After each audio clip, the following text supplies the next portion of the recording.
Una vez más, mi saludo y un abrazo fraterno para todos. Estamos de nuevo dispuestos a buscar a Dios. Como todos los días lo digo, a abrir nuestro corazón y permitir que Dios escriba allí el mensaje del día y mantener ese corazón abierto para que todos los que están a nuestro alrededor puedan leer ese mensaje, esa realidad de Dios en nosotros.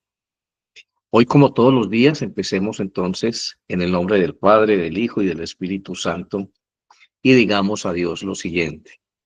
Omnipotente y misericordiosísimo Padre, hemos errado y nos hemos extraviado de tus caminos como ovejas perdidas. Hemos seguido demasiado los designios y deseos de nuestro propio corazón y hemos faltado a tus santas leyes. Hemos dejado de hacer lo que debíamos de haber hecho y hemos hecho lo que no debíamos de hacer y en nosotros no hay salud. Mas tú, oh Señor, compadécete de nosotros, humildes pecadores. Libra, oh Dios, a los que confiesan sus culpas. Restaura a los que se arrepienten según tus promesas declaradas al género humano en Jesucristo nuestro Señor. Y concédenos, oh Padre misericordioso, por su amor, que de aquí en adelante vivamos una vida sobria, santa y justa, para gloria de tu santo nombre. Amén. Bueno, con esta oración de humildad delante de Dios, en la que reconocemos la necesidad permanente que tenemos de su misericordia, vamos a iniciar la reflexión de hoy con la asistencia del Espíritu Santo. Tenemos una serie de temas que hemos venido abordando en todos estos días, temas que de pronto ameritan mucha más profundidad, mucha más concentración, de pronto consideración, más bien es la palabra, y temas que tienen que ver con lo que Dios quiere en nuestra vida, con lo que significa para nosotros ser cristianos, ser hijos de Dios. Bueno, tenemos entonces en este instante eh, la propuesta del Espíritu Santo a continuar meditando sobre estas cosas. Ayer estábamos hablando de un tema muy especial que es la intimidad, lo que significa tener intimidad con Dios y la importancia de poder tener una intimidad con Cristo Jesús, el conocimiento de Dios y un diálogo abierto con Él cada día, donde nosotros en la intimidad podamos darnos el lujo de ser vulnerables. Y esa vulnerabilidad nos lleva a nosotros a hablarle a Dios de una manera clara sobre nuestras dudas, sobre nuestras angustias, sobre nuestra falta de esperanza, sobre nuestra poca fe. Allí en lo profundo de nuestro corazón sabemos qué nos hace falta para poder cumplir cada día con la demanda de Dios, con lo que Él quiere que nosotros seamos. Siempre perdón, siempre Él nos está poniendo un estándar de vida. Su espíritu está siempre frente a nosotros, diciéndonos y desnudando nuestro corazón y con mucho amor nos recuerda las cosas que necesitamos apropiar para estar agradándole permanentemente. Y la pregunta de cada día debe ser, oh Dios, ¿yo qué hago hoy? ¿Qué debo hacer hoy para vivir una vida, para tener una experiencia que a ti te agrade? ¿Qué debo hacer hoy para agradarte? Bueno, hoy vamos a tener una reflexión interesante y yo titulé el devocional de hoy como la oración del apóstol. Ustedes saben que los apóstoles fueron inicialmente los 12 discípulos que eligió el Señor para que formen parte de su círculo más cercano, más íntimo. Estos apóstoles recibieron el soplo del Espíritu Santo, Jesús dijo, recibid el Espíritu Santo y sopló sobre ellos. Y luego ellos estuvieron también formando parte de los 120 que estuvieron en el aposento alto el día de Pentecostés. Bueno, estos apóstoles tuvieron básicamente la misión de propagar, de anunciar el evangelio a todas las naciones. Esa experiencia la encontramos narrada en el libro de los Hechos de los Apóstoles. Allí se nos dice a nosotros cómo fue que ellos iniciaron esta gran misión que Cristo Jesús les encomendó. Una de esas experiencias da fruto. Pablo está entonces predicando en Éfeso, en Corinto, en Éfeso, y allí entonces hay uno de sus grandes discípulos que tiempo después de haber escuchado a Pablo y de haber estado con Pablo, se retira a una ciudad llamada Colosa y allí entonces se establece la iglesia de los colosenses. Los colosenses tenían ciertos problemas, ciertas dificultades que no es en este momento oportuno empezar a hablar de eso.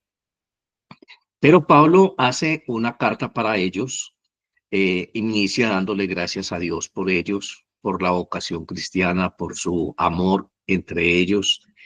Y bueno, hace una oración. Y esa oración está en el capítulo 1 entre los versículos 9 y 12. Y Pablo ora por la iglesia de Colosa en estos términos. Dice, por esta razón, también nosotros desde el día que lo supimos, o sea, está refiriéndose al momento en que Epafras anuncia que tiene una comunidad cristiana en Colosa. Entonces, dice Pablo que por esta razón y otras que menciona en las gracias que da a Dios por ellos. Desde el día que lo supimos, no hemos cesado de orar por vosotros y de rogar que seáis llenos del conocimiento de su voluntad en toda sabiduría y comprensión espiritual, para que andéis como es digno del Señor, agradándole en todo, dando fruto en toda buena obra y creciendo en él, conocimiento de Dios, fortalecidos con todo poder según la potencia de su gloria para obtener toda perseverancia y paciencia con gozo, dando gracias al Padre que nos ha capacitado para compartir la herencia de los santos en luz. Bueno, una sola lectura no hace que nosotros comprendamos adecuadamente lo que quiere decir Pablo en todo esto que está siendo objeto de su oración por la iglesia. Podemos nosotros hacer una abstracción y podemos situarnos como parte de la iglesia por la cual está orando el apóstol. Yo estoy seguro que en estos términos Pablo no solamente oraba por la iglesia de Colosas, sino por todas las iglesias que estaban siendo establecidas como fruto de la evangelización de los apóstoles. Voy a hacer un desglose rápido de lo que Pablo está estableciendo en esta oración. Las intenciones de él son entonces, en primer lugar, para que ellos sean llenos del conocimiento de su voluntad. En segundo lugar, para que ellos puedan caminar dignamente, agradándole en todo sentido, dando frutos de buenas obras y creciendo en todo conocimiento. Para Pablo era muy importante que cada día la iglesia, cada miembro de la iglesia camine dignamente. Y la dignidad a la que hace referencia el apóstol es inherente a el título de hijos de Dios. Si nosotros nos decimos hijos de Dios, si nos decimos cristianos, discípulos de Cristo, entonces tenemos que tener una conducta ajustada a esa verdad que estamos declarando. Y eso implica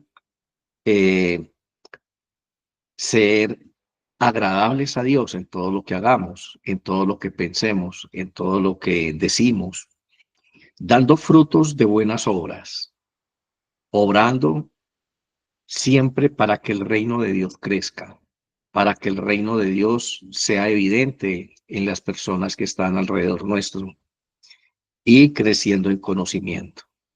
Dios es un ser infinito, su bondad, su amor y su sabiduría son infinitas, así que no nos alcanzará nunca la existencia, ni en esta vida ni en la otra, para cada día estar conociendo más a Dios. También está hablando el apóstol acerca de la necesidad que tiene la iglesia de ser fortalecida según el poder de Dios. De estas cosas vamos a estar hablando en estos días. También dice que ora por la perseverancia y por la paciencia de ellos, para que esta perseverancia y paciencia sea vivida con gozo en sus corazones. Y también dice que da gracias a Dios por la capacidad que les ha dado para compartir la herencia de los santos. Bueno, ¿qué había en la mente del apóstol cuando estaba escribiendo todo esto? Vamos entonces a iniciar hoy con una rápida consideración acerca del primer ítem. Recuerden, estamos hablando de la oración que hace el apóstol Pablo por la iglesia de Colosa, que se encuentra en el capítulo 1 de la carta a los Colosenses, entre los versículos 9 y 12. El primer ítem, entonces, es que sean llenos del conocimiento de su voluntad. Preguntémonos entonces en este instante, ¿cuál es la voluntad de Dios para mí? Hemos hablado mucho de eso, ¿no? Hemos hablado de que Dios tiene un plan para nosotros. Hemos hablado de que Dios quiere hacer de nosotros una nueva criatura. Dios quiere que nosotros volvamos a empezar, que la vida pasada la dejemos atrás por el misterio de Cristo, por la opción que nos da Cristo en la cruz, que nazcamos de nuevo. Y en esa nueva vida, Él quiere forjarnos y hacer que nosotros comprendamos cada día cuál fue el propósito que Él tuvo al llamarnos a la existencia. De esto ya hemos estado hablando todos estos días, ¿no? Primero fuimos un proyecto en el corazón de Dios.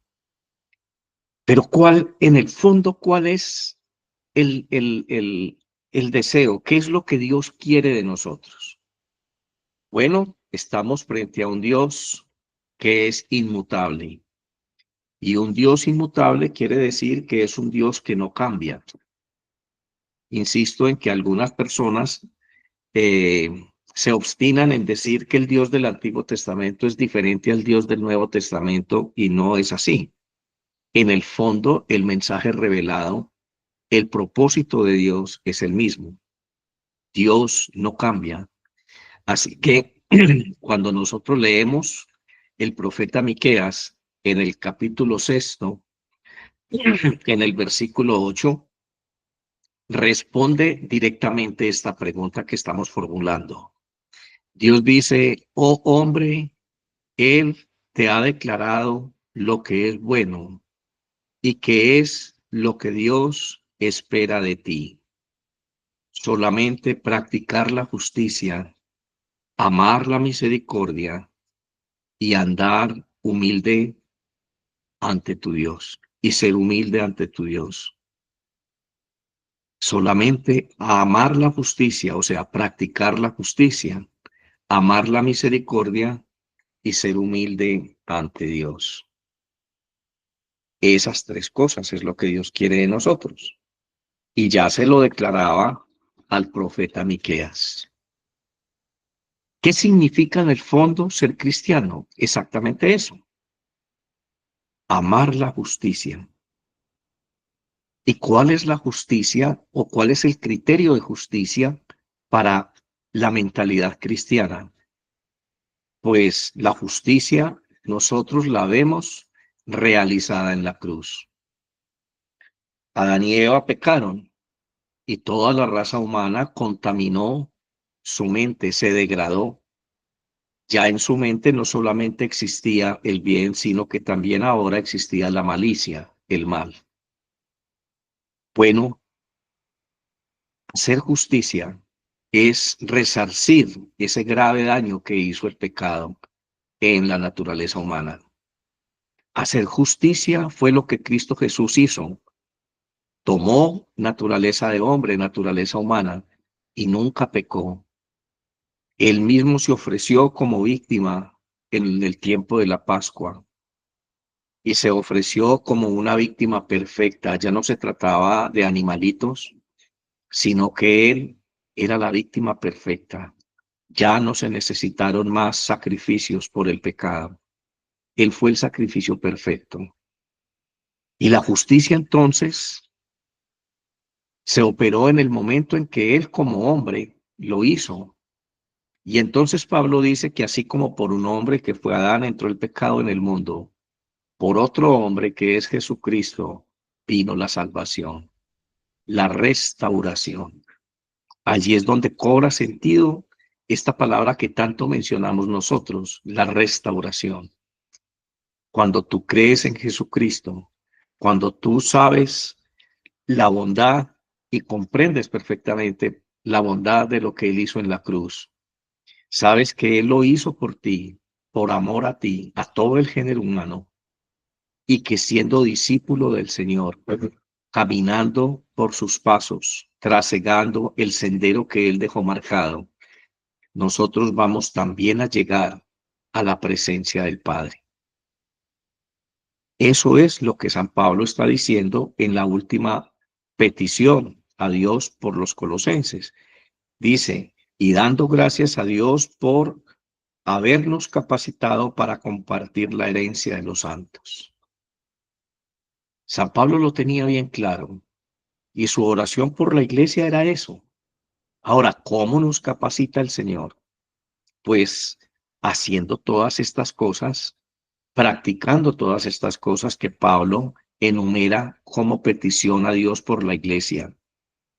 Hoy estamos entonces meditando sobre el primer ítem que Pablo esboza en su oración y es el conocimiento de su voluntad.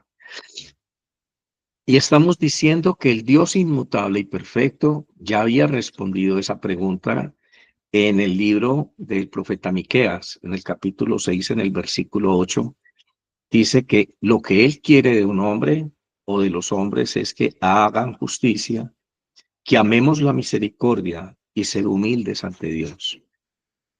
Pues ya hemos comprendido lo que significa la justicia. Jesús hizo justicia. Cristo Jesús hizo justicia. Ante la injusticia del pecado, con su santidad estableció la justicia.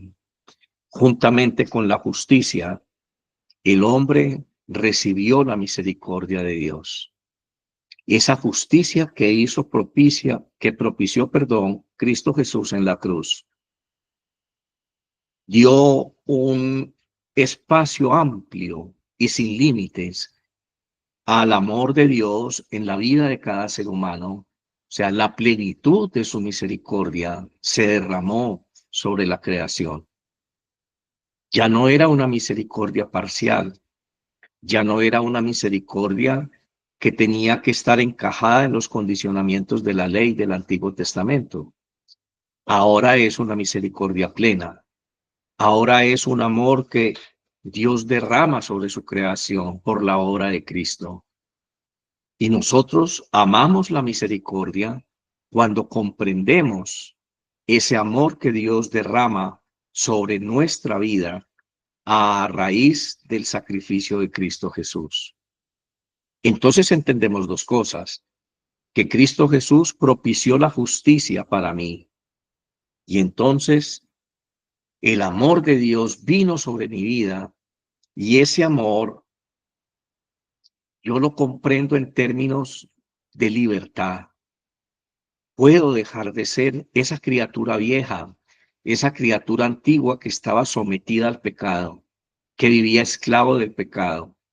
Ahora tengo la posibilidad de nacer de nuevo. Ahora tengo la posibilidad de iniciar una nueva vida. Y todo eso sin que yo haya hecho ningún mérito para conseguirlo. Así que eso debe producir en mi corazón humildad. Debo ser humilde ante Dios. Así que ya desde el profeta Miqueas Dios estaba anunciándole a la raza humana la justicia que Cristo Jesús iba a establecer, ese amor misericordioso sin límites e infinito sobre toda la creación y la necesidad de ser humildes ante Dios. Entender que ahora nos vamos a relacionar con Dios desde el ser y no desde el ego.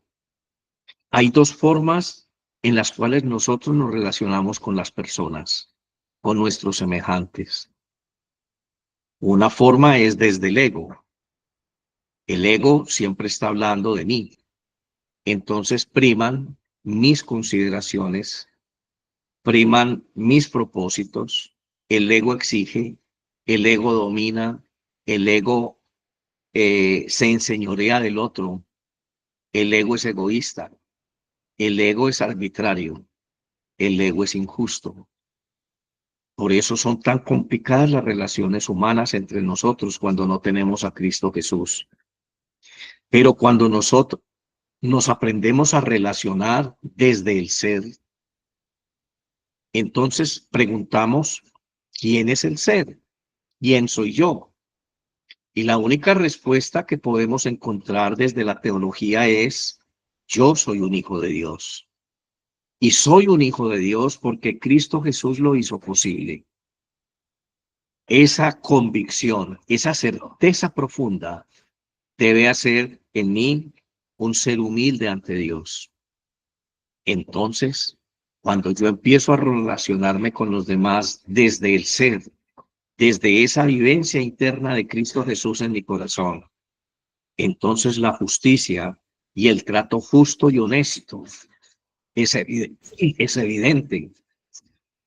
Allí entonces empiezo a llevar una vida según lo que quería el apóstol Pablo cuando dice andar dignamente, que nosotros tengamos una vida agradándole a Dios en todo tiempo, cada momento, cada segundo.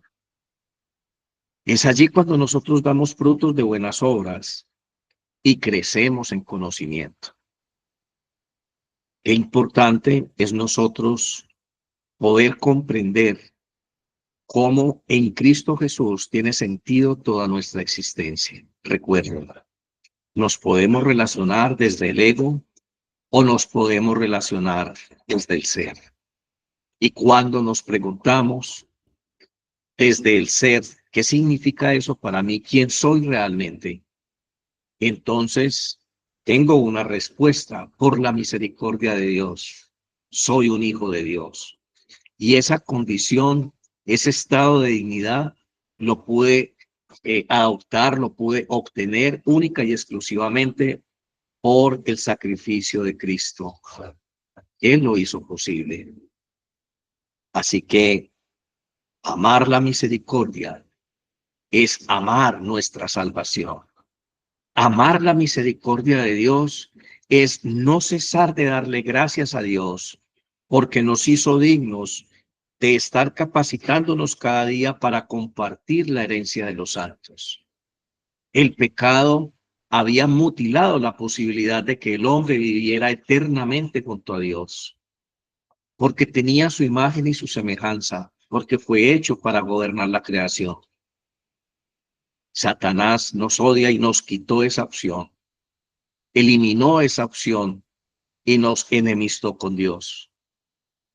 Ahora que yo tengo en Jesucristo la posibilidad de recuperar ese estatus, de volver a nacer de nuevo, de ser regenerado por la obra del Espíritu Santo, no hay en mi mente posibilidad de que yo logre comprender la dimensión infinita del amor y de la misericordia de Dios. ¿Cuánto me amó Dios? ¿Cuánto ama Dios la creación? ¿Cuánto ama Dios los hijos que hizo a su imagen y su semejanza? Bueno, amar la misericordia tiene que tener un fruto en nuestras vidas. Y es que tenemos que tener un carácter compasivo y orientado al perdón. Siempre Voy a estar recordando de dónde me sacó Dios a mí, cuánto me perdonó Dios a mí, cuánto hizo Dios por mí. Y voy a tener eso muy claro cuando alguien me ofenda, cuando alguien me falte a mi dignidad. Y voy a decirle a Dios una oración por esta persona, así como Pablo lo hizo por la iglesia de Coloso. Voy a pedirle al Señor que me enseñe a perdonar, que me haga más humilde, porque el rencor, el resentimiento es pecado. Es simple y sencillamente la negación de la misericordia de Dios en mí.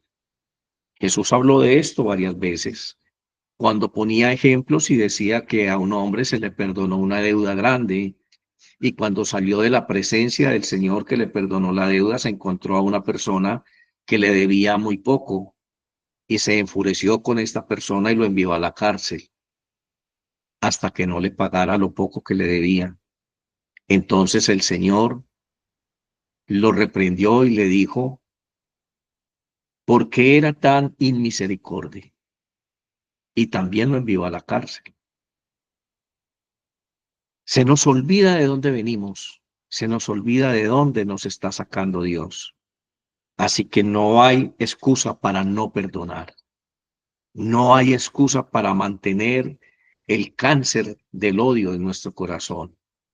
Todo aquel que odia es porque no ha podido comprender el amor y la misericordia de Dios que nos hace humildes. Muchas personas le dicen a uno, yo quiero aprender a ser humilde delante de Dios. Nunca vas a poder ser humilde delante de Dios si primero no consideras su amor y su misericordia. Y para poder considerar su amor y su misericordia, tienes que saber quién eras tú y de dónde te sacó el Señor. Bueno, reconozcamos nuestra dependencia de Dios cada día en oración y busquemos su voluntad y la guía para nuestras vidas. Ese debe ser el centro de nuestra oración, de nuestro diálogo con Él. No es posible hablar con Dios sin humildad. No es posible ninguna oración si no está enmarcada en nuestra dependencia de Él, en ese reconocimiento absoluto de que sin Él no podemos hacer nada. Y cada día en oración busquemos la guía de Dios para nuestras vidas. Los dejo pensando entonces en esta oración que hizo el apóstol Pablo por la iglesia de Colosa. Léanlo después de este devocional, si ustedes quieren, capítulo primero de Pablo a los Colosenses, entre los versículos 9 y 12. Y también el versículo 8 del capítulo sexto de el profeta Miqueas, donde él le dice al hombre qué es lo que él quiere: hacer justicia, amar la misericordia y ser humildes ante él. Padre, en el nombre de Jesús, espero que este mensaje corto haya llegado con claridad al corazón de cada uno de estos mis hermanos, que son tu iglesia. Padre Santo, asístenos con tu bondad, con tu inteligencia, con tu misericordia cada día, para que podamos comprender en Cristo Jesús el sentido profundo de nuestra vida. Oramos, Señor, por este día que sigue. Oramos por la experiencia de cada uno de nosotros delante de ti. Y oramos para que cada uno de nosotros pueda tener hoy un día que te agrade, que en nosotros haya buenas obras, que en nosotros haya evidencia de amar la justicia, que en nosotros el perdón y la misericordia sean frutos del Espíritu Santo que ahora mora en nosotros. En el nombre de Jesús, Padre Santo, cubro esta tu iglesia con la sangre de Cristo. En el nombre de Cristo Jesús, te pido que ángeles del cielo desciendan a cuidarlos, a protegerlos. Líbralos del maligno, Señor, y provéeles a cada uno de ellos el sustento que hoy dignamente necesitan. Lo que sea que necesite tu iglesia, provéela, Señor. Al que no tiene empleo, dárselo. Al que esté enfermo, sánalo, Señor. Al que no tenga remesa en su alacena, provéela. Padre, tú eres la fuente de toda bendición. En ti confiamos, en ti esperamos, porque en ti vivimos y existimos. Amén. Dios les bendiga en el nombre del Padre, del Hijo y del Espíritu Santo. Nos vemos mañana a las 7 de la mañana nuevamente. Un abrazo para todos, que estén muy bien. Amén.